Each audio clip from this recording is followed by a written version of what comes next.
រួចឲ្យរ៉ាយកអ្នកការីក្បាលក្រម៉ែងប្រវែង15 សង់ទីម៉ែត្ររបស់គេរុញចូលទៅក្នុងដំបូកតិចៗថ្នមៗដោយដំបូកនោះពោរពេញទៅដោយទឹកផងក៏រុញចូលទៅយ៉ាងស្រួលដែលធ្វើឲ្យមីងថារីធ្ងោខ្លាំងៗថាសូមស្វាគមន៍មកកាន់ Channel សៀអារម្មណ៍ទាំងអស់គ្នាថ្ងៃនេះមានរឿងមួយចង់ចែករំលែកគ្នាយើងស្ដាប់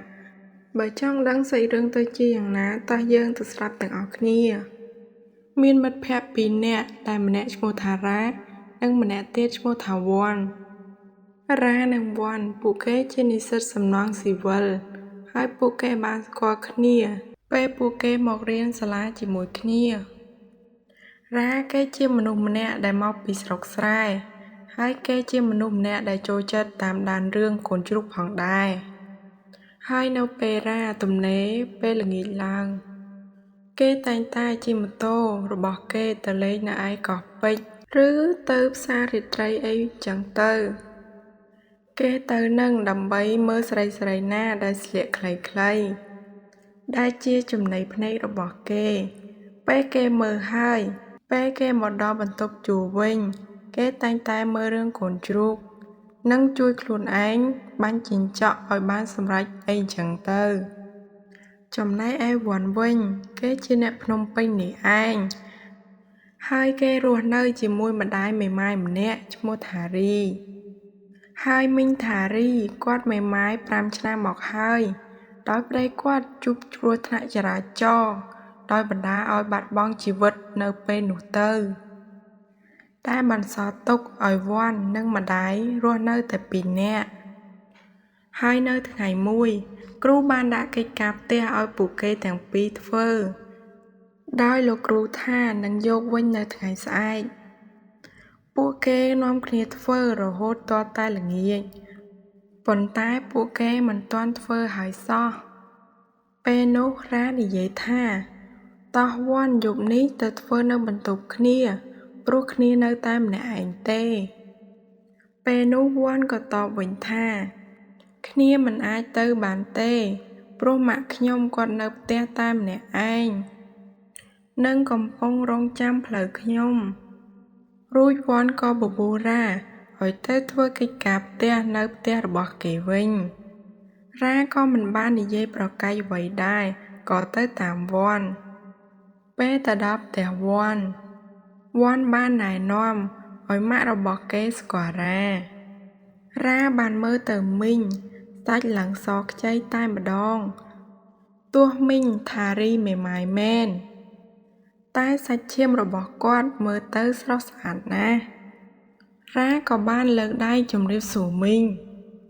ខ្ញុំឈ្មោះរ៉ាត្រូវជាមិត្តភក្តិរបស់វ៉ាន់ដែលវ៉ាន់បានឲ្យខ្ញុំមកធ្វើកិច្ចការជាមួយគ្នានៅផ្ទះរបស់គេ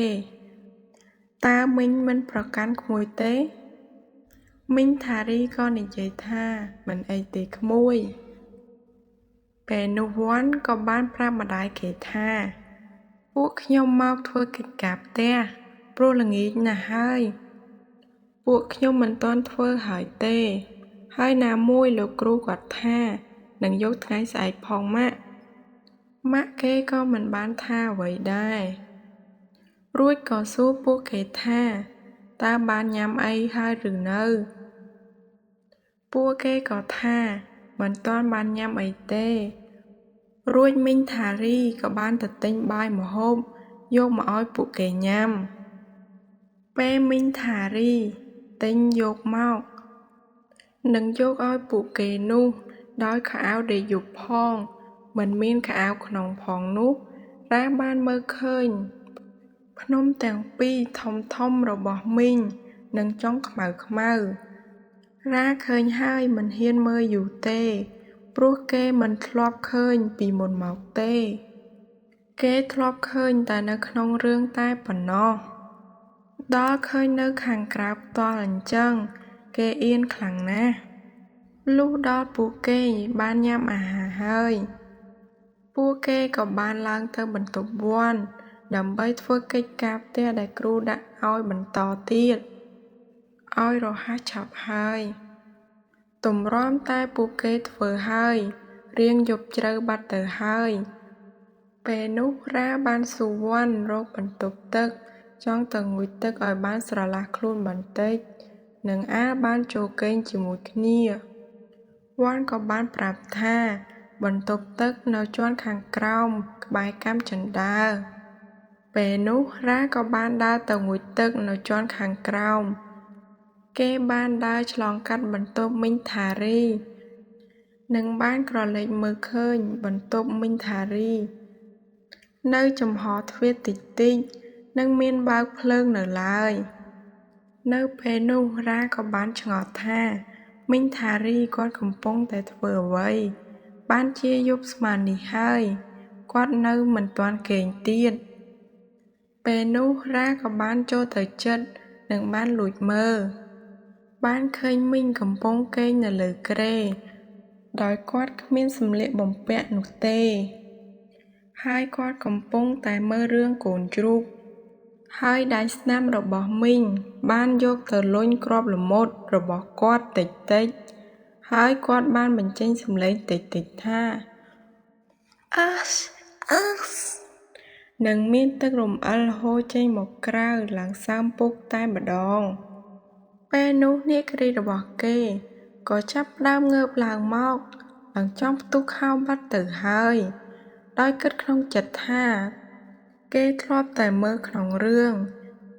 គេមិនដែលបានមើលមនុស្សស្រីដែលជួយខ្លួនឯងផ្ទាល់ភ្នែកអញ្ចឹងទេបានមួយសន្ទុះមីងថារីក៏បានងាកមកឃើញរ៉ាកំពុងលួចមើលខ្លួនដូច្នេះគាត់ក៏មិនបានថាអ្វីដែរពេលមីងមើលមកនោះរ៉ាភ័យណាស់ក៏បានប្រញាប់ប្រញាល់ដើរទៅងូតទឹកពេលកំពុងតែងូតទឹកនោះគេក៏បាននឹកឃើញរឿងអំបញ្ញមិញគេក៏ចាប់ផ្ដើមមានអារម្មណ៍រួចគេក៏បានបាញ់ជីងចក់បណ្ដើរនិងបានស្រមៃរឿងអំបញ្ញមិញបណ្ដើរបានមួយសន្ទុះគេក៏បានបាញ់ជីងចក់ក្នុងបន្ទប់ទឹកនោះបានសម្រេចបែកទឹកទៀតពេញបន្ទប់ទឹកតែម្ដងយប់បន្តិចគេក៏បានមកបន្ទប់វិញដោយទឹកមុខញញឹមភ័យអវ៉ាន់ឆ្ងល់ក៏បានសួររ៉ាតើឯងកើតអីនឹងបានជាមកពីងូតទឹកវិញញញឹមរហូតអញ្ចឹងរ៉ាក៏ឆ្លើយថាមិនមានអ្វីទេ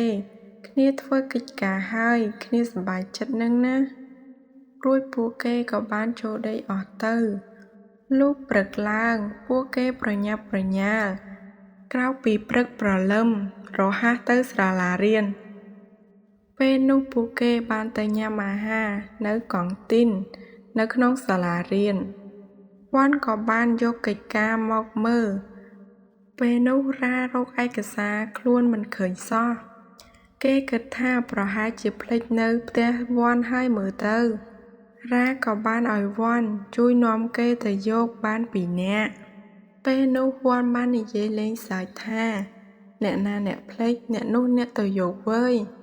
រ៉ាក៏បានទៅយកតែម្នាក់ឯងពេលរ៉ាទៅដល់ផ្ទះរបស់វ៉ាន់រ៉ាបានហៅមីងថារីថាមីងខ្ញុំមកយកឯកសារខ្ញុំបានភ្លេចនៅបន្ទប់របស់វ៉ាន់មីងក៏បានឆ្លើយពីក្រោយថាចូលយកចោះមិនអីទេរ៉ាបានរត់ទៅលើយ៉ាងលឿនអាលបានចុះមកវិញកុំឲ្យជួបមីងថារីព្រោះខ្លាចគាត់សួរនាំរឿងយប់មិញច្បាស់ជារឿងធំមិនខានទេរ៉ាបានរកឃើញនិងចុះមកវិញយ៉ាងលឿនដើម្បីកុំឲ្យជួបមីងថារីពេលចុះមកក្រោមចៃដន្យអីក៏បានជួបមីងថារីកំពុងអង្គុយមើលទូរទស្សន៍នៅលើសាឡុងដោយសម្លៀកបំពាក់គេងយប់ពណ៌ផ្ទៃមេឃមើលទៅឃើញភ្នំទាំងគូរបស់មីងនិងមានចុងតិចមើលទៅឃើញមិនច្បាស់នោះទេនិងខោស្ដើងមើលទៅឃើញដំបូកមីងឡើងក្រពង់តែម្ដងពេលនោះមីងក៏បានសួរថារកឃើញហើយមែនទេរ៉ាក៏ឆ្លើយវិញថាបាទមីងរកឃើញហើយពេលនោះមីងថារីក៏បានសួរថាតើឯងញ៉ាំអីហើយឬនៅបើនៅទេចាំមីងរៀបបាយឲ្យញ៉ាំ រាក៏គិតមួយសន្ទុះដោយគិតក្នុងចិត្តថាបើញ៉ាំនៅសាលាក៏មិនទាន់ដែរហើយណាមួយវ័នញ៉ាំហើយបាត់ទៅហើយបើចាំតែញ៉ាំនៅកង់ទីនក៏ញ៉ាំតែម្នាក់ឯងដដែលរួចគេក៏ឆ្លើយនឹងមីងថាអញ្ចឹងក៏បានដែរមីងណាមួយក៏ចង់ភ្លក់ស្នាដៃមីងម្ដងផងមីងក៏បានរៀបចំបាយឲ្យរ៉ាញ៉ាំពេលនោះមីងបានដើរមកអង្គុយក្បែររ៉ាហើយបាននិយាយសួររ៉ាថាតើយប់មិញក្មួយបានមើលឃើញអ្វីខ្លះពេលនោះរ៉ាភ័យខ្លាំងណាស់មីងបាននិយាយតទៀតថាតើក្មួយចង់សាកម្ដងទេមីងមិនប្រកាន់ក្មួយទេមីងខានយូរណាស់មកហើយមីងជូរមាត់ណាស់ក្មួយរ៉ាមិនបាននិយាយអ្វីទេដោយនៅស្ងប់ស្ងាត់ពេលនោះមីងបានយកចានទៅលាងសម្អាតនៅឡាបូលាងចានពេលមីងកំពុងឈរលាងចាននោះរ៉ាបានដើរទៅពីក្រោយមីងនិងបានយកនាគរីរបស់គេទៅត្រដុសពីក្រោយមីងតិចៗហើយនិយាយថាមីងមានអ្វីឲ្យខ្ញុំជួយទេមីងបានតបវិញថាមិនអីទេក្មួយគ្រាន់តែឈរពីក្រោយមីងបានហើយនឹងឲ្យនាគរីរបស់ក្មួយត្រដុសពីក្រោយមីងអញ្ចឹងហើយមួយសន្ទុះមីងក៏បានចាប់ដៃគេមកខាងឲ្យលូកតាមអាវខាងក្រោមយកមកដល់ខាងលើឲ្យដាក់លើភ្នំរបស់មីងឲ្យច្របាច់លេងតិចតិចពេលនោះរ៉ាអរណាស់ព្រោះជាលើកទី1ព្រោះគេធ្លាប់តែមើលនៅក្នុងរឿងដល់បានប៉ះផ្ទាល់អញ្ចឹងញ័រដៃខ្លាំងណាស់មីងឃើញគេញ័រដៃដូច្នេះក៏បានចាប់ដៃមកខាងទៀតយកមកដាក់លើភ្នំដូចគ្នាដោយឲ្យគេច្របាច់លេងតិចតិចចំណែកឯនាគរីរបស់គេក៏ឡើងរឹងណាស់ដែរមីងក៏បានយកដៃរបស់គេមកខាងកំពុងច្របាច់លេងនោះឲ្យមកលូកចូលខោរបស់គាត់និងបានស្ទាបអង្អែលដំបូកគាត់វិញម្ដងរ៉ាបានលូកចូលទៅប៉ះដំបូកឡើងក្រពង់តែម្ដងនិងមានទឹកលំអិលយ៉ាងពេញនឹងបាត់ទៅហើយពេលនោះរ៉ាបានដោះខោអាវមីងទាំងអស់និងបានចាប់មីងដាក់ឲ្យអង្គុយលើឡាបូលាងចាននិងបានហែកជើងបន្តិចមើលទៅដំបូករបស់មីងកំពុងតែរង់ចាំគេមកលិតទឹកចេញរ៉ាក៏មិនបានចាំយូរដែរគេក៏បានយកអណ្ដាតរបស់គេទៅលិតដំបូកនិងគ្រាប់ល្មុតតិចៗថ្នមៗដែលធ្វើឲ្យមីងធ្ងោតិចៗដោយមានសេចក្តីសុខជាខ្លាំងចំណែកឯទឹកនោះវិញចេញពីដំបូកមិនចេះដាច់សោះមួយសន្ទុះរ៉ាបាននិយាយថាខ្ញុំទ្រាំមិនបានទៀតទេមីងខ្ញុំចង់ដាក់នាគរីរបស់ខ្ញុំឲ្យចូលទៅក្នុងដំបូកមីងខ្លាំងណាស់មីងឮដូច្នេះក៏បានដោះខោអាវរបស់គេអស់ហើយបានលុតជង្គង់ទៅលើការ៉ូរួចដៃម្ខាងទៀតបានចាប់នាគរីក្បាលក្រម៉ែងប្រវែង15សង់ទីម៉ែត្រយកមកដាក់ក្នុងមាត់តិចតិចនិងដៃម្ខាងទៀតបានលេងឃ្លីទាំងពីរថ្នមៗដែលធ្វើឲ្យរ៉ាកាន់តែទ្រាំមិនបានខ្លាំងឡើងមីងក៏បានលុតជង្គង់ទៅលើការ៉ូនិងបានឱនទៅមុខរួចឲ្យរ៉ាយកនាគរីក្បាលក្រម៉ែងប្រវែង15សង់ទីម៉ែត្ររបស់គេរុញចូលទៅក្នុងដំបូកតិចថ្នមដោយដំបូកនោះពោរពេញទៅដោយទឹកផងក៏រុញចូលទៅយ៉ាងស្រួលដែលធ្វើឲ្យមីងថារីធ្ងោខ្លាំងថាអូយពេញផ្ទះបាយនឹងតែម្ដងចំណែកឯរ៉ាវិញគេក៏ស្រួលណាស់ដែលគេបានធ្ងោតិចផងដែរដោយរ៉ាគេជាលើកទី1ផងនោះគេមិនចេះនិងមិនបានដូរក្បាច់ឬដូរស្ទាយអ្វីច្រើននោះទេដោយគេខំតែបុកយកឬសូរតែផ្លាប់ដោយគេតែដៃអញ្ចឹងយ៉ាងណាក៏ស្រួលខ្លាំងណាស់ដែរសម្រាប់ពួកគេទាំងពីរនាក់ពេលនោះមីងបាននិយាយថា ពេលអ្នករបស់ឯងចិត្តព្រុសពឹសមីងសុំឲ្យអ្នករបស់ឯងព្រុសពឹសដាក់ឲ្យពេញមុខរបស់មីងមកមីងចង់ញ៉ាំពឹសនោះពួកគេបើកឆាកប្រយុទ្ធគ្នាយ៉ាងសាហាវខ្លាំងណាស់ឮសូរតែផ្លាប់នឹងបានធ្ងោពេញតែផ្ទះតែម្ដងបានមួយសន្ទុះរ៉ាក៏បានដកនាគរីរបស់គេចេញមកវិញនឹងបានយកទៅរុញដាក់មាត់របស់មីងថារីឲ្យចេញពឹសក៏បានចេញមកបាញ់ដាក់មុខមីងថារីជ្រួចខ្ទាតពេញមុខនិងក្នុងមាត់របស់គាត់មីងថារីក៏បានលេបទឹកពឹសនោះនិងបានបៀមក្បាលអ្នកករេកនោះយ៉ាងរលរាលជាខ្លាំងមីងក៏ចង់បានម្ដងទៀតតែរ៉ានិយាយថាខ្លួនដល់ម៉ោងទៅសាលារៀនហើយរួចរ៉ាក៏បានយកខោអាវមកស្លៀកពាក់យ៉ាងលឿននិងបានចេញទៅសាលារៀនបាត់ទៅតាំងពីពេលនោះមករ៉ាតែងតែធ្វើកិច្ចការផ្ទះនៅផ្ទះវ័នរហូតដើម្បីបានវាយឡើងជាមួយម្ដាយមិត្តភក្តិរឿងនេះក៏បានចប់អរគុណដល់បងប្អូនដែលបានស្ដាប់ដល់ចប់សូមចុច Subscribe និងរូបកណ្ដឹងដើម្បីបានវីដេអូ admin មុនគេសូមអរគុណបាយបាយ